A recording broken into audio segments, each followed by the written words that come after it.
사무엘하 7장 18절부터 29절까지 봅니다. 구약 성경 474페이지입니다. 사무엘하 7장 18절부터 29절까지 제가 한 절, 여러분이 한 절 교독합니다. 다윗 왕이 여호와 앞에 들어가 앉아서 이르되 주 여호와여, 나는 누구이오며 내 집은 무엇이기에 나를 여기까지 이르게 하셨나이까?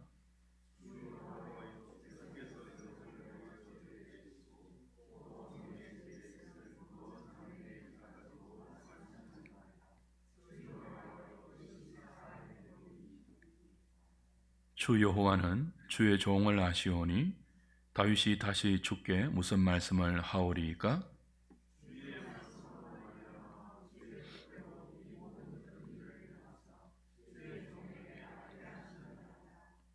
그런즉 주 여호와여, 이러므로 주는 위대하시니 이는 우리 귀로 들은 대로는 주와 같은 이가 없고 주 외에는 신이 없음이니이다.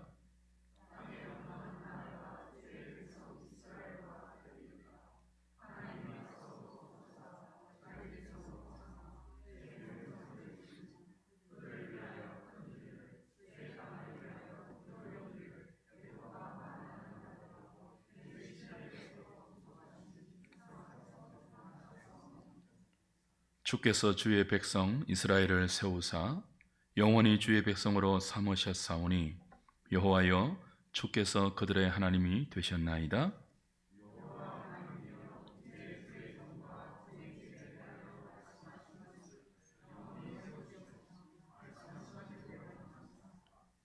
'사람이 영원히 주의 이름을 크게 높여 이르기를 만군의 여호와는 이스라엘의 하나님이라 하게 하옵시며 주의 종 다윗의 집이 주 앞에 경고하게 하옵소서.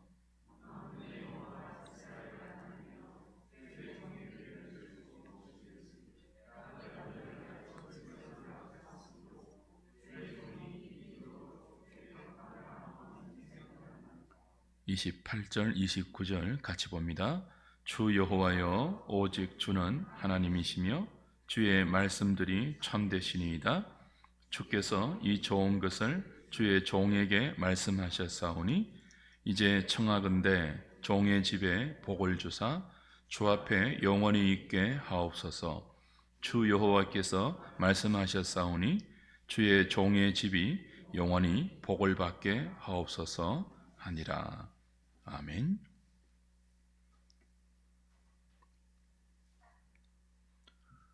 다윗이 여호와의 성전을 지을 마음이 생겼습니다. 자신이 여호와의 궤보다 더 좋은 거처에 사는 것에 대한 송구한 마음이 들자 다윗은 백향목 성전을 지어서 여호와의 언약궤를 그 성전에 모시고자 합니다. 그런데 하나님은 그런 다윗에게 반문하셨죠. 내가 언제 너와 너희들에게 나를 위하여 백향목 집을 지어 달라고 한 적이 있느냐? 반문하셨습니다. 그리고 네가 내 집을 짓겠다고 하는데 내가 너의 집을 지어주겠다라고 언약을 주시죠. 우리는 이 다윗의 언약이 무엇인지 이미 배운 바 있습니다. 하나님께서 다윗에게 지어주겠다고 하신 집은 건축물이 아니죠. 왕조, 나라입니다. 그리고 이 왕조는 문자적 다윗의 왕국으로 끝나지 않습니다. 아브라함과 다윗의 자손으로 오실 예수 그리스도를 통해 세워질 영원한 하나님의 나라를 의미하죠. 하나님은 내가 하나님의 집을 지어 드리겠습니다 라고 달려드는 다윗에게 됐다. 내가 너를 위해서 집을 지어 줄 텐데 이 집은 건축물 정도가 아니라 너의 왕조, 그리고 너의 왕조의 후손으로 올 나의 독생자 예수를 통해서 이 땅에 세워질 영원한 나의 나라다. 이렇게 하나님의 나라를 언약으로 주십니다. 이 나라의 백성들은 사울처럼 버림받지 않습니다. 사울처럼 성령이 떠나는 일이 없습니다. 다윗의 언약으로 약속된 이 하나님 나라의 백성들은 비록 죄를 범해도 사람의 매와 인생의 채찍으로 징계당하면서까지 하나님 아버지의 다스림을 받는 하나님의 자녀들로 만들어집니다. 그것이 무엇이었습니까? 다윗에게 약속하신 다윗 언약입니다. 오늘 본문에 오면 이 약속을 받은 다윗은 즉시 성막으로 들어가 감사의 기도를 올리죠. 본문 18절 보시면 다윗 왕이 여호와 앞에 들어가 앉아서 그렇게 되어 있죠. 여호와 앞에 들어가 앉았다. 장막 안에, 성막 안에 들어가서 기도했다. 그런 의미로 해석할 수 있습니다. 여호와 앞에서 기도하는 이 본문의 다윗의 기도는 솔로몬의 기도, 열왕기상 8장 25절부터 23절부터 53절에 나오는 이 솔로몬의 기도를 제외하고는 성경의 기도 가운데 가장 긴 기도에 속합니다. 크게 세 부분으로 나누어지죠. 첫 번째는 18절부터 21절의 감사의 기도입니다. 두 번째는 22절부터 24절까지 찬송의 내용입니다. 마지막 세 번째가 25절부터 29절까지 강구입니다. 감사, 찬송, 강구로 다윗의 기도는 구성이 되어 있습니다. 먼저 다윗은 자신을 왕으로 삼고 이 복된 약속을 주신 하나님께 감사를 올리죠. 나와 내 집이 무엇이기에 나를 여기까지 이르게 하셨나이까 라고 감탄하며 그 은혜에 감사합니다.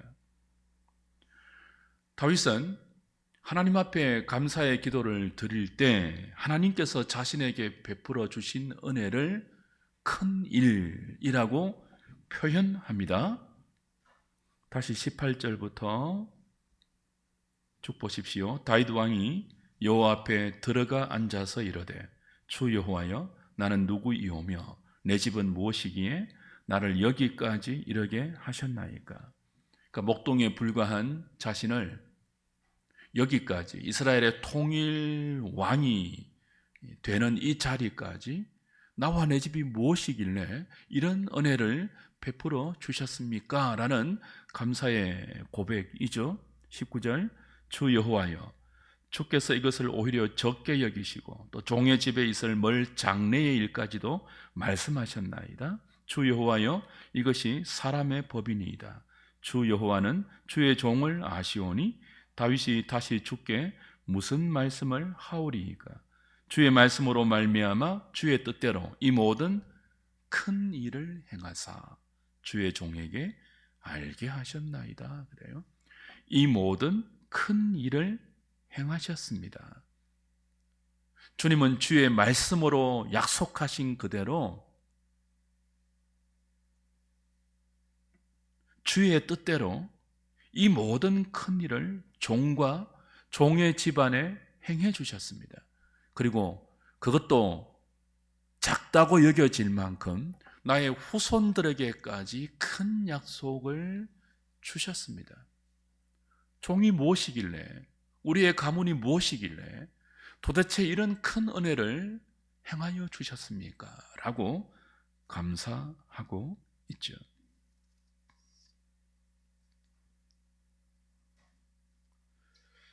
다윗이 지금 감사로 고백하고 있는 하나님이 행하신 큰 일이 무엇입니까? 첫 번째는 목동에 불과했던 자신이 이스라엘의 왕이 된 거죠. 이 일이 어떻게 자신의 능력과 자신의 방법과 자신의 인간적인 수단으로 가능하겠습니까? 어떻게 목동이 왕이 될 수 있겠습니까?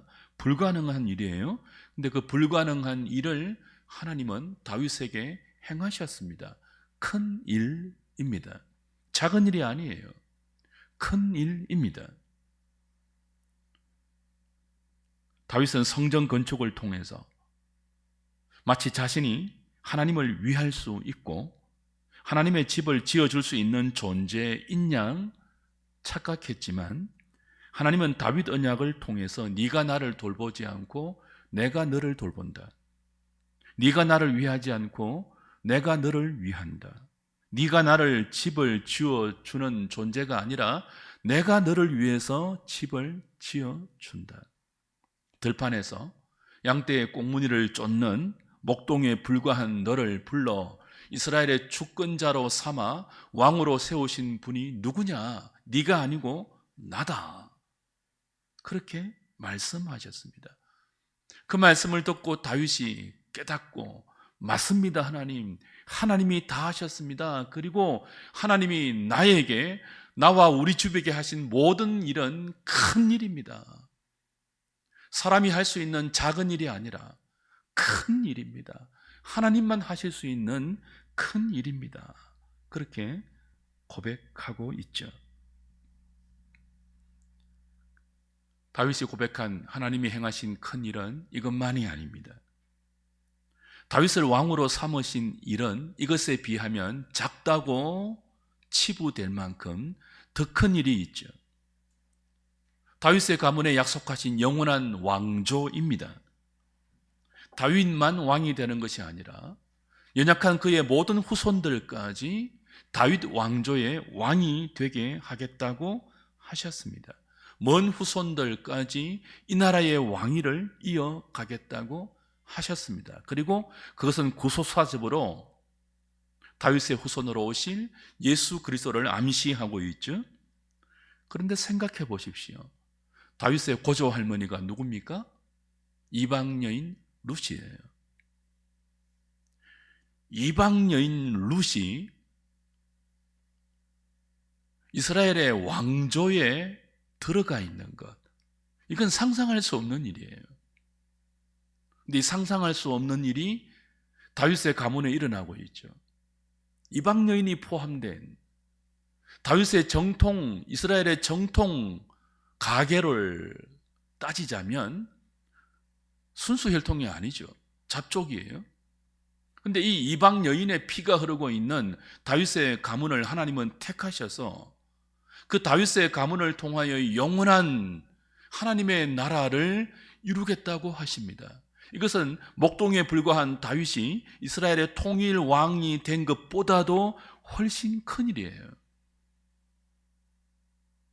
이 다윗의 후손을 통하여 하나님의 나라가 세워지는 것, 이 땅에 잠시 있다가 없어질 혈통적인 다윗의 왕조 정도가 아니라, 이 땅의 제국 정도가 아니라, 이 땅의 나라 정도가 아니라, 역사가 변하고 시대가 흘러가고 수많은 제국이 흥하고 망하는 흥망성쇠가 반복되어도 영원히 쇠하지 않는 견고한 하나님의 나라가 다윗의 후손을 통하여 세워지겠다는 것, 하나님이 행하신 큰 일이죠.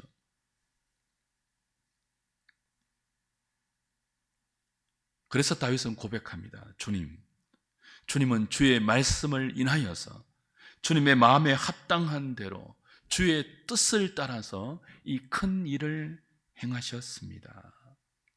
감사하고 있죠. 이 다윗의 감사에는 감탄이 포함되어 있습니다.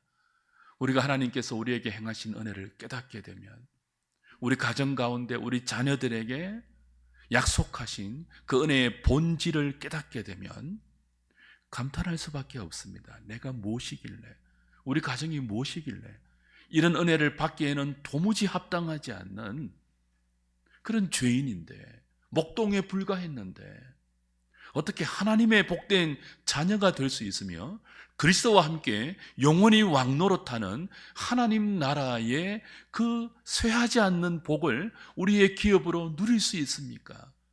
하나님께서 우리에게 베푸신 그 은혜와 그 복의 본질을 성령 가운데 깨닫게 된 모든 성도는 다윗이 여호와 앞에 앉아서 감사의 기도로 고백했던 이 감탄 섞인 감사를 우리의 고백으로 하나님께 올려드려야 합니다. 누가요?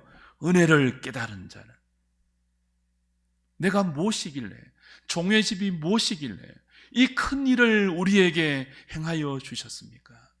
이 저녁에 여러분의 심령에 이 하나님의 은총을 깨달은 자의 마땅한 감사가 회복될 수 있기를 바랍니다. 이 감사가 없으면 불평하게 되죠. 내가 예수 믿는데 왜 이것밖에 안 주시냐고 불평하게 되죠. 왜 그래요? 은혜를 깨닫지 못해서 그래요. 은혜가 우리 심령에 메말라서 그래요.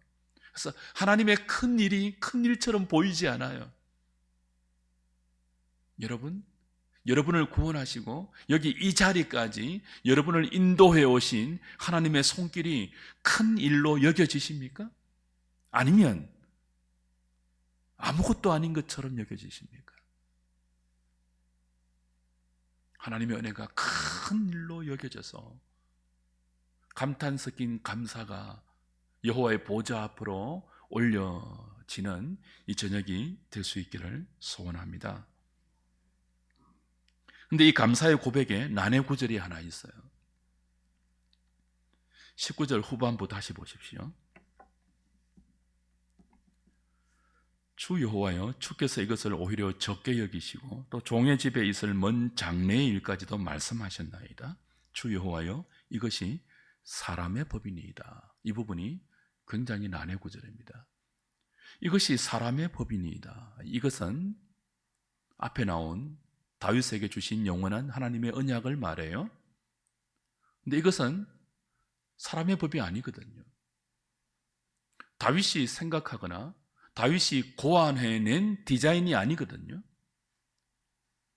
목동에 불과한 다윗을 이스라엘의 통일왕으로 세우고 그 다윗의 후손으로 오실 독생자 예수 그리스도를 통하여 이 땅에 쇠하지 않는 하나님의 영원한 나라를 세우신다는 것은 사람의 룰이 아니에요. 사람의 고안한 사람의 법이 아니라 하나님이 디자인하신 하나님의 작정에 의한 하나님의 뜻이고 하나님의 법이에요. 근데 왜 다윗은 이것이 사람의 법이니이다 그렇게 고백했을까요? 난해 구절입니다. 그래서 구약 학자들은 이 난해 구절을 평서문이 아니라 어문문으로 해결합니다. 이것이 사람의 법이니이다 라고 개역 개정은 번역하고 있지만 이것이 사람의 법이니까 라고 강조를 위한 부가 어문으로 해석하는 거예요. 그러면 이것은 사람의 법으로 할 수 없는 것입니다 라는 강조가 되거든요. 그걸 깨달았다는 거예요. 누가요? 다윗이 자신의 인생을 반추해 보니까 목동에 불과했던 자신이 지금 여기 이스라엘의 통일 왕이 되어서 이스라엘을 다스리는 이 권자에 앉아 있는 것도 사람의 법이 만들어낼 수 없는 은혜의 결과였고, 다윗의 언약에 담겨 있는 영원한 하나님 나라에 대한 약속도 뭐예요? 사람의 법이 만들어낼 수 없는 하나님의 법이 아니니까 그것을 강조하기 위해서 이것이 사람의 법이니까 라고 어문문으로 했다는 거죠. 저는 이 해석이 옳다고 믿습니다. 안 그러면 이것이 사람의 법이니다 라고 우리말 번역처럼 평서문으로 번역하면 어색하기가 짝이 없고 문맥을 해석할 수가 없습니다.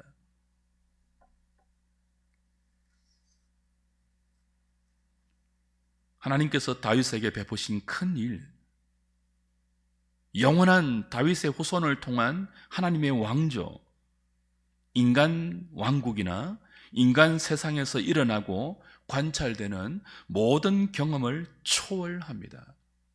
하나님이 행하신 이 큰 일은 인간 사회에서는 절대로 일어날 수 없는 일이에요. 그래서 부가 의문문으로 강조하죠. 이것이 사람의 일이니까 하나님? 그렇게 말하는 것입니다. 감탄이 섞여 있죠. 당신만이 할 수 있는 일입니다. 어떻게 내가 할 수 있겠습니까? 어떻게 세상 나라의 그 어떤 법과 그 어떤 그 기술과 그 어떤 능력으로도 이 큰 일을 행할 수 있겠습니까?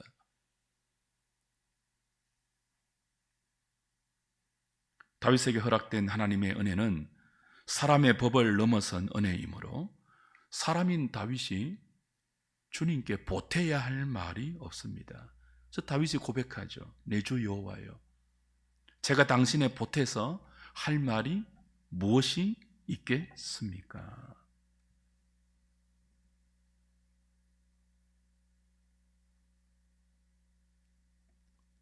다윗의 감탄은 그런 의미의 감사입니다.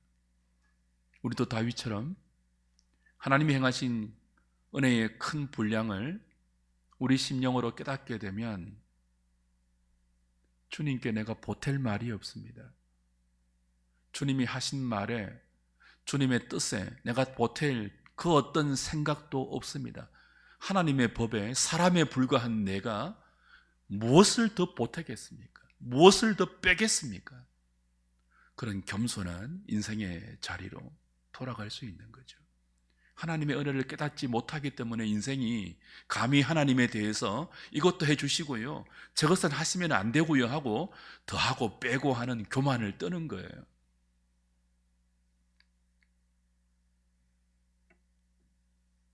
나아가 다윗은 자신의 감사에서 모든 것이 주의 종으로 주의 말씀과 주의 마음을 알게 하기 위해서 이루어졌다고 고백을 더합니다. 21절이죠. 주의 말씀으로 말미암아 주의 뜻대로 이 모든 큰 일을 행하사 주의 종에게 알게 하셨나이다. 하나님이 나와 내 가문에게 행하신 사람의 법이 아닌 하나님만이 하실 수 있는 이 큰 일은 무엇을 위해서 허락된 은혜라는 거죠?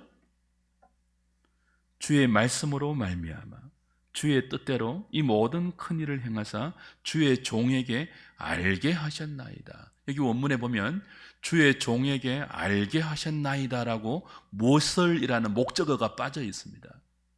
그러니 이 목적어를 문맥을 통해서 찾아야 돼요. 근데 앞에 문맥을 보면 그 목적어가 무엇인지 분명히 알 수 있죠. 주의 말씀으로 말미암아 주의 뜻대로 이 모든 큰 일을 행하사 주의 종에게 알게 하셨나이다. 주의 말씀을 알게 하고 그 말씀에 담겨 있는 주님의 뜻, 주님의 마음을 알게 하기 위해서 하나님은 다윗에게 이처럼 큰 일을 행하셨다는 고백입니다. 구원의 목적이 여기 있죠.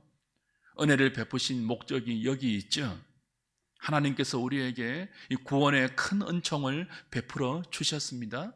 그 은혜 베푸신 목적이 어디에 있다고요? 주의 말씀을 알게 하고 그 말씀에 담긴 주의 뜻을 알게 하기 위해서입니다. 그걸 신학적으로 한마디로 요약하면 하나님을 아는 지식이에요. 주께서 우리에게, 비천한 죄인인 우리에게 왜 큰 은총을 베풀어 구원을 허락하셨습니까? 왜 이 큰 일을 사람의 법으로 할 수 없는 오직 하나님만 할 수 있는 이 구원의 큰 은총을 우리에게 허락하셨습니까? 하나님을 알게 하기 위해서입니다. 하나님을 아는 지식을 우리에게 주시기 위해서입니다. 구원이 무엇입니까?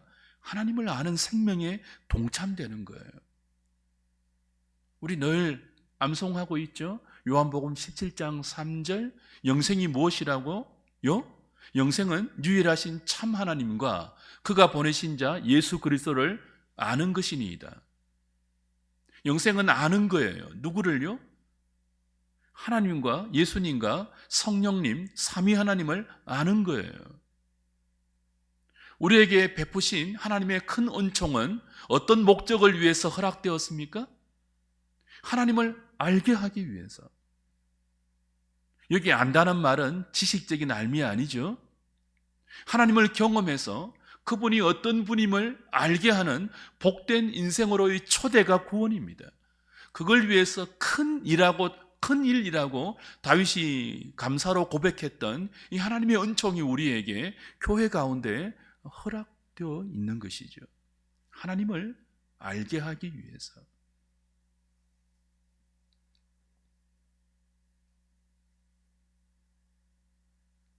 다윗은 광야의 오랜 훈련을 통해서 하나님의 마음을 배웠습니다. 기름 부음 받고 택함을 받고 나서 다윗이 가장 먼저 하나님께 받은 은총이 뭐예요? 도망자 신세로 광야로 내몰리는 것이었습니다. 십수년을. 왜 그렇게 하셨다고요? 하나님을 배우게 하기 위해서죠. 그 하나님에 의해서 선택된 이스라엘 왕은 하나님의 마음을 알아야 되거든요. 이스라엘 백성을 다스릴 때 하나님 마음으로 다스려야 되거든요. 그래서 그 고난의 광야 생활을 통해서 하나님은 다윗에게 하나님을 가르쳐 주셨습니다. 하나님의 마음을 가르쳐 주셨어요. 왕이 된 지금도 뭐 하죠? 계속 하나님을 가르쳐 주고 있죠. 다윗이 그것을 깨달은 거예요. 내가 하나님 집을 지어 드릴게요 라고 하니까 하나님이 뭐라고 했다고요? 아스라 다윗아, 네 마음은 가상한지 모르겠지만 너는 나를 위해서 집을 지을 존재가 아니라 내가 너를 위해서 집을 지어주고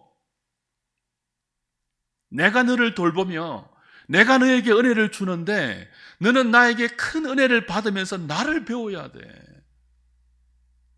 내가 누구인지, 너를 택하고 너를 구원하고 너를 왕으로 삼고 너에게 영원한 나의 나라를 기업으로 물려줄 내가 누구인지를 배워야 돼. 다윗이 이제 아는 거죠. 주님 말씀하신 대로 행하셨고 그 말씀에 담긴 주의 뜻대로 나에게 이 큰 일을 행하셨습니다. 당신을 알리기 위해서. 그렇죠. 교회의 목적이 뭐예요? 우리가 이 공동체로 함께 모여서 삼위 하나님을 예배하며 주의 말씀을 배우면서 신앙생활을 영위하고 있는 큰 방향과 목적과 내용이 뭐예요? 하나님을 아는 데 있는 거죠. 그러므로 하나님을 아는 지식이 없는 교회는 교회가 아닙니다. 그냥 종교단체에 불과해요. 하나님을 아는 지식이 있느냐? 호세아 4장 6절을 기억하시죠? 이 백성이 나를 아는 지식이 없어서 망하는도다. 교회는요, 다른 어떤 것으로도 망하지 않습니다. 근데 교회는요, 이것 없으면 반드시 망합니다. 뭐예요? 하나님을 아는 지식이 없으면 망한다고요. 성도는요, 다른 어떤 것이 없어도 망하지 않습니다. 여러분의 자녀는요, 다른 어떤 것이 없어도 망하지 않는다고요. 그러나 이것 없으면 반드시 망해요. 그것이 뭐예요? 하나님을 아는 지식이에요. 이제 우리는 물어야죠. 나는 하나님을 알고 있는가? 나는 하나님을 아는 지식을 추구하고 있느냐? 나와 내 가정은, 우리 교회는 하나님을 아는 지식이 있느냐? 우리는 우리 자녀에게 하나님을 아는 지식을 전수하고 있느냐? 물어야 하는 것입니다.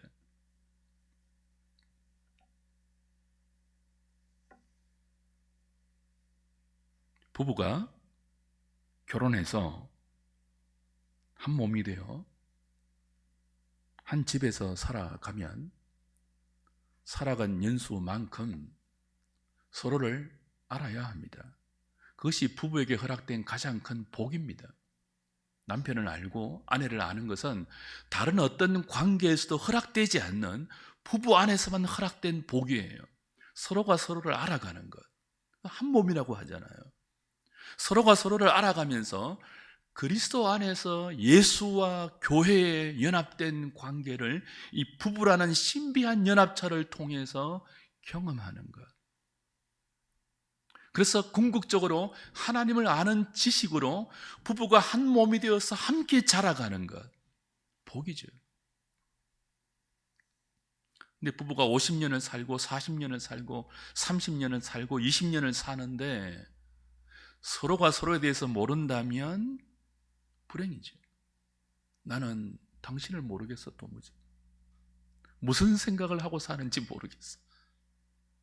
남편이 아내의 마음을 모르고 아내가 남편의 마음을 모르고 한 집에서 사는데 한 상에서 함께 먹고 마시고 사는데 둘 사이에 거대한 벽이 쳐져 있는 것처럼 서로가 서로에 대해서 무지한 것은 불행이죠. 신앙도 마찬가지예요. 교회를 몇 년 다녔습니다. 집사도 되고 직분도 받고 교회가 하는 모든 프로그램과 행사에 대해서 이제 뭐 제목만 되면은 다 알 수 있는 그런 신앙 연륜이 있다고 치자고요. 그런데 그렇게 오랫동안 예수를 믿었으면 무엇이 있어야 한다고요? 하나님을 아는 지식이 있어야죠. 하나님이 어떤 분이며 그분이 왜 나를 불렀고 나는 하나님께서 내게 베푸신 이 큰 은총과 큰 일의 목적대로 하나님이 어떤 분이며 그 하나님의 마음에 담긴 나를 향한 하나님의 뜻을 얼마나 알고 있으며 그 뜻을 따라가는 복이, 기쁨이, 감사가 나에게 있는지, 그것이 없으면 살았다 하는 이름은 가졌으나 죽은 교회와 같은 것이죠. 그것이 없으면 첫사랑을 잃어버린 에베소 교회를 향하여 책망하신 주님의 책망은 우리에게 돌아와야 할 책망일 수도 있죠. 이 저녁에 여러분 기도하실 때 그거 한번 하나님 앞에서 여쭈어보세요. 나는 과연 하나님을 얼마나 알고 있느냐.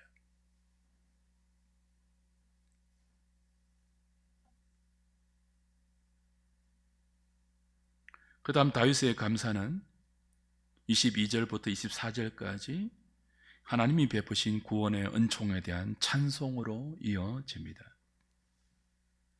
22절부터 보십시오. 그런즉 주 여호와여, 이러므로 주는 위대하시니 이는 우리 귀로 들은 대로는 주와 같은 이가 없고 주 외에는 신이 없음이니이다. 땅의 어느 한 나라가 주의 백성 이스라엘과 같으리이까.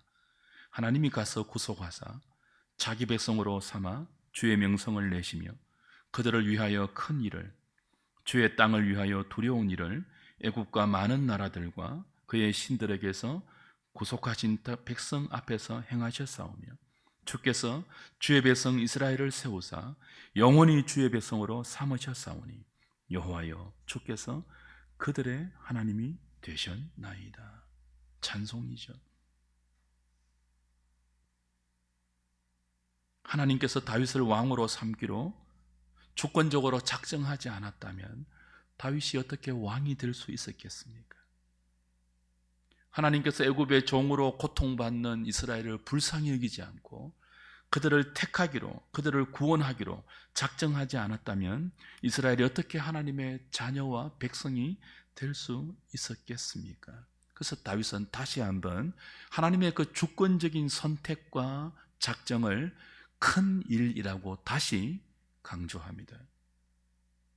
하나님께서 그 백성을 당신의 주권적인 은혜로 구원하셨고 당신을 위해서 이름을 내셨고 그들을 위해서 놀랍고 큰 일을 행하셨습니다. 그 주권적인 하나님의 은총을 아는 사람은 다윗처럼 고백할 수밖에 없죠. 주와 같은 이가 없습니다. 주 외에는 신이 없나이다. 오늘 우리에게도 하나님을 향한 감사에 이어서 주와 같은 분이 없습니다. 주 외에 나에게 다른 신이 없습니다 라고 찬송할 수 있는, 우리 자신을 향한 자랑과 우리 자신을 향한 좌절이 내려지고 주님을 향한 찬송만 가득 찰 수 있는 복된 저녁이 될 수 있기를 바랍니다. 마지막으로 다윗의 기도는 말씀하신 대로 행하사 자신의 집을 견고하게 세워달라는 하나님의 약속을 붙드는 간구로 마무리됩니다. 25절부터 29절까지죠. 이제 주께서 종과 종의 집에 관해 말씀하신 그 일을 영원히 이루어 주옵소서. 주께서 말씀하신 대로 행하시고 주의 말씀이 진리가 되게 해 주옵소서. 이제 종의 집을 속히 축복하시고 주 앞에서 영원하게 하소서. 종의 집이 당신의 복으로 인하여 영원토록 복을 받게 하소서라고 하나님의 약속을 붙들고 하나님의 말씀을 붙들고 그 말씀대로 나와 내 집이 복되기를 원한다고 복을 구하는 간구를 하고 있습니다. 감사와 찬양과 간구, 하나님의 은총을 깨달은 다윗에게 나타난 기도의 내용이었습니다. 그리고 이 감사와 찬양과 간구로 이어진 다윗의 기도를 통하여 우리는 구약의 대표 언약인 아브라함 언약과 모세 언약과 다윗 언약이 어떻게 함께 예수 그리스도를 바라보고 있는지를 확인받습니다. 여러분, 아브라함 언약이 무엇인지 기억나십니까? 하나님께서 아브라함을 믿음의 조상으로 불러서 갈대아 우르에 있는 아브라함을 불러서 가나안 땅으로 인도하시죠. 그때 약속하시지 않습니까? 두 가지를 약속하시죠. 하나는 자손이고 하나는 뭐예요? 땅이에요. 그렇죠? 그러니까 땅과 자손을 아브라함을 통해서 약속하십니다. 모세 언약은요? 자, 하나님께서 아브라함을 부르신 것은 하나님 나라를 세우기 위한 백성의 조상으로 부르시는 것이거든요. 근데 우리가 이미 배웠다시피 하나님의 나라는 3요소가 있지 않습니까? 뭐예요? 주권과 백성과 영토입니다. 근데 아브라함에게는요, 백성과 영토를 약속하셨다고요. 무엇이 빠져 있었습니까? 주권이 빠져 있죠. 근데 이 주권이 어디에서 보충되죠?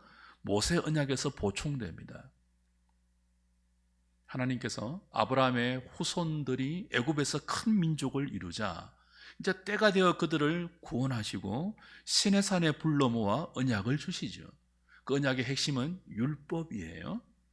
너희들이 내 백성이기 때문에 너희들은 너희의 하나님 여호와가 주신 이 룰을 따라야 한다.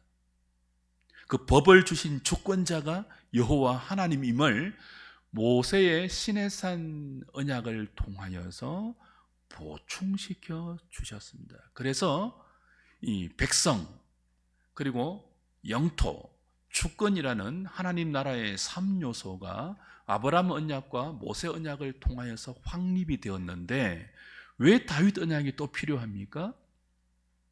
하나님 나라의 백성으로 부름받은 이스라엘이 하나님이 약속하신 기업 가나안 땅에서 이제 주권자의 주권에 따라 살아야 하는데 그 주권이 율법이잖아요. 여호와 하나님이 주신 율법이잖아요. 근데 문제가 뭡니까? 현실적인 문제가 뭐예요? 하나님 나라의 3요소를 하나님께서 큰 은혜를 베풀어서 다 허락해 주셨는데 문제는 이 백성이 그 땅에서 그 주권을 받으며 살 수 없는 무능력함이에요. 말씀대로 살 수 없는 그들의 부패한 본성과 인간된 현실이에요. 무엇이 필요합니까?